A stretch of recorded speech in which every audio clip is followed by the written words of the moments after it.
one ass whooping. Questions? Coach, just maybe the energy of the ladies started off early. It really wasn't there. Do you think it's just kind of some rust with some of the Liberty players having played in the Olympics to be able to keep it going to where some of your ladies just, haven't played a game in such long? It's a good question. You'll have to ask them. I mean, obviously that 10-0 start got punched, in first, and we have to respond. But then there was a 9-0 run to start the second quarter. So that 10-0 run, that 9-0 run to start quarters, hey, we just didn't step back up to the first punch thrown. Coach, with a defeat like this, how much does it stay on your mind knowing that you also have to look at the next games and there's a lot of high competition coming up? And is there any positives you take away from a game like this? The positive is we play 2 more games in 3 days. So we get right back on the horse and be able to play. And, we've got to respond in practice tomorrow and then be ready for Chicago. Coach, you've talked a lot this season about the need to match the physicality of your opponents. And, this game just kind of seemed, especially from the get-go, was really physical. Just kind of what did you see on that end, in terms of your response? Yeah, I thought we got out physical. I thought we got out toughed. And then you have a reactive approach instead of a proactive approach. And it started from the tip. I thought they were the aggressor. I thought they were the physicality team. You've got multiple Olympians on both teams, and how physical international basketball is, but it seemed like they were much more ready for the physical game tonight than we were from the jump.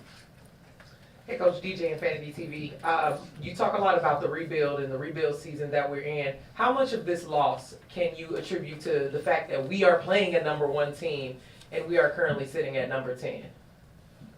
Yeah, I think they showed tonight why they're in first place. They can have games like this. It's disappointing that now we've played them 3 times and I think they have 45 threes. A big goal tonight was to try to limit some of their threes. And you wouldn't have thought that was our game plan going in. So, just frustrating that we could not execute some of the things. At halftime, we didn't know if we should change our defensive approach because we felt like 20 minutes went by before we've even had a chance to get to the execution of what we were trying to accomplish. So it's like, do you try to go back and use the same approach because we never really got to it, or do you just totally scrap the game plan and make adjustments and do that? So, it's a tough night. I haven't been involved with that kind of game like that in a long time, and I feel bad for them, but they have to rally in that type of game with energy and passion and desire before X's and O's even become a factor. John W. Davis, Southern California News Group. I was going to ask you that. How do you want your team to feel after a loss like this? No, I think that should bother them. I definitely think that on your home court, to be embarrassed like that, they have to come back with more pride. That's disappointing individually for all of us, players and coaches, but also that this is a franchise with a rich tradition. This doesn't happen to the Sparks on the Sparks home court, and so my hope is that it bothers them, but we've got to move on. Tomorrow when we wake up, this game is over. And we start to prepare for Chicago, which is also one of the more physical teams in the league. Coach, tonight it seemed like there were a lot of turnovers, high turnovers tonight, a lot of them on your dribble handoffs, on the side ball screens.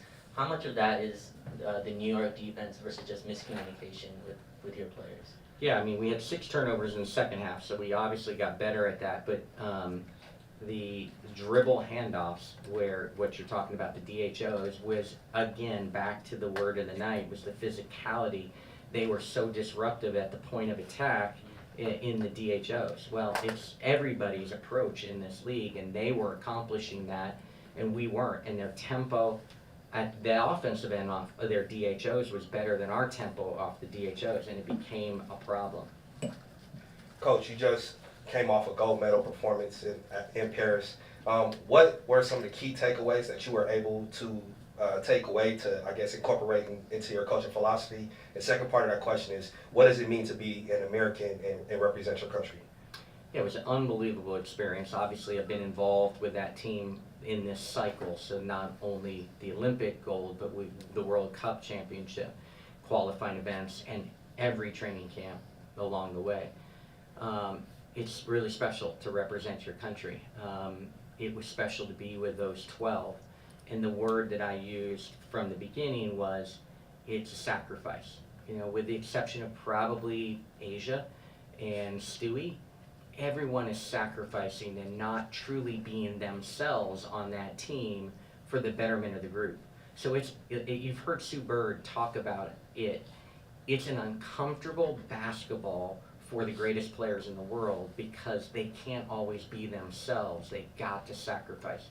The sacrifices that go into that team being successful is amazing, and how they have to play not necessarily their games, that they're going to come back to their own individual teams and play, but in order to keep that dynasty that USA women's basketball is really remarkable to be in it day in and day out with them.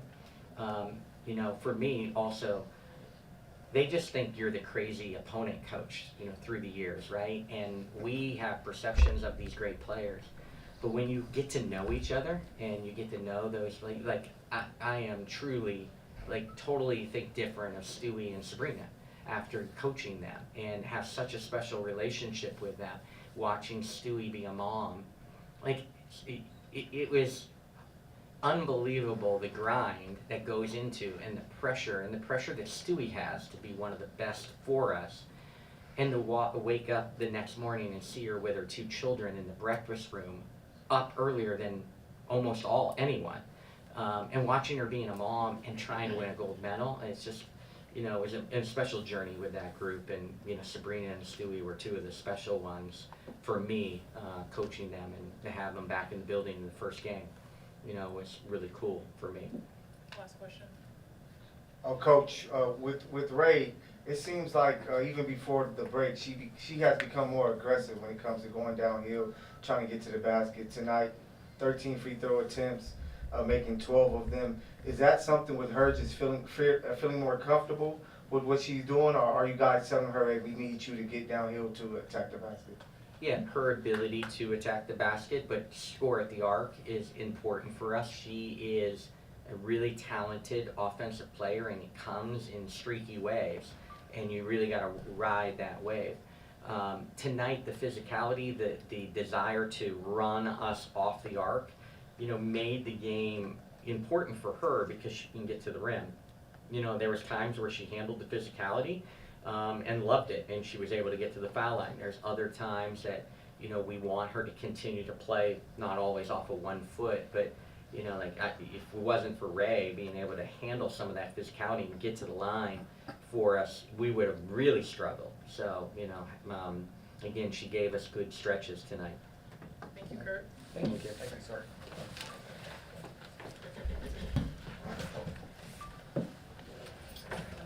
We'll start with Jackie.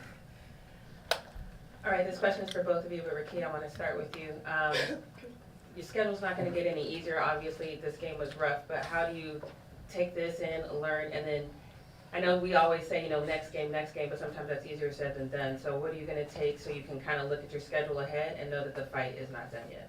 Honestly, what you just said, just staying in it, knowing that this isn't what we expected, but at the same time, we did it to ourselves. So we just have to come out with a more focused mind on both ends of the court next game.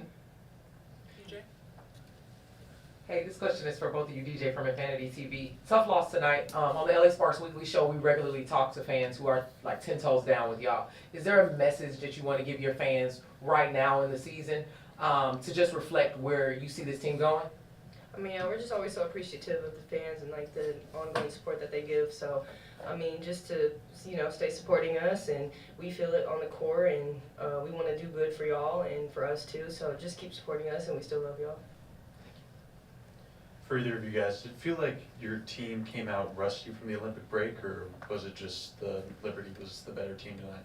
I mean, I feel like it was expected to come out a little bit, you know, not at our best after a month off, but because you know we've been apart. We had a few people at the Olympics, so you know we haven't been a team as long as you know some other teams, but you know we're not going to use that as an excuse. And what was controllables tonight was effort, and I think we just lacked a little bit of effort tonight, but you know it's something that we can always get back next game. Right, just, you know, you were able to get to the line 13th time today. It seems like, you know, even before the break, you're becoming very aggressive, attacking the basket, even getting your shot up. Are you just becoming more comfortable out there on the floor? Yeah, I just try to make sure, I mean, you guys know I always try to come in with energy and, you know, bring a spark, and I think sometimes we need that aggression and just to see the ball going a few times and just to, like I said, just we need that aggression, so I just try to bring that. John? Just wondering, what's the feeling and what's the mood like after a 35-point loss? I mean, I don't know, like we just gotta do better. Questions for Rickea. First time played Liberty, it was a 7-point deficit, and then the last one before that was 10, but this one obviously got away from you a lot earlier. What was the difference between those games and this one that allowed for the deficit to get so big? Just our effort, both ends of the floor, not converting, and that's really it. Thank you, ladies. Thank you. Thank you.